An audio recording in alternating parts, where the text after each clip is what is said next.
पावभाजी बनवताना आज माझ्याकडून एक छोटीशी गडबडच झाली. काय झालं ते सांगते. पण रोज रोज पोहे बनवायचा मला कंटाळा आला होता, म्हणून म्हटलं आज मस्त शिरा बनवूया. ड्राय फ्रुट्स वगैरे घालून छान असा शिरा मी बनवला. पण इथेच शिरा नाश्त्याला कोणालाही खाऊ वाटेना. आता मी बनवलाय म्हटल्यावरती मला तर तो खावाच लागणार आहे. बाकीच्यांसाठी रोज पोहेच बरेत. त्यानंतर अभि शाळेत गेला आणि अभि शाळेत गेल्यानंतर ना मला माझ्यासाठी टाईम मिळतो. मग म्हटलं आज स्क्रब करून घेऊयात. स्क्रब केल्यामुळे ना छोटे छोटे व्हाईट हेड्स, ब्लॅक हेड्स चेहऱ्यावरती आलेले असतात ते निघून जातात.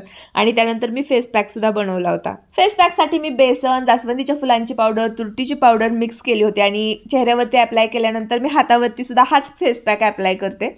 हे लावल्यानंतर मी एकदम बंदरिया वाटत होते, पण हा पॅक खूप इफेक्टिव्ह आहे. टॅनिंग एकदम निघून जातं. शाळेतून अभि आल्यानंतर त्याचा हा टॉय मला तो दाखवत होता आणि हे एवढं क्यूट आहे ना. यावरचं पेपर हलवल्यानंतर त्यावरचं जे चित्र आहे ते सुद्धा मूव्ह होतं. संध्याकाळच्या जेवणामध्ये पावभाजी बनवण्याचा बेत आम्ही केला होता आणि गडबड ही झाली की पावभाजी मसाल्याऐवजी सांबार मसालाच मी यामध्ये घातला. त्यानंतर थोडासा तो मी काढून घेतला, पावभाजी मसाला पुन्हा टाकला आणि भाजी माझी तयार झाली. मस्त कुरकुरीत पावसुद्धा मी भाजून घेतले होते. भाजी टेस्टला तशी छान झाली होती, पण सांबार सारखा थोडासा स्मेल येत होता.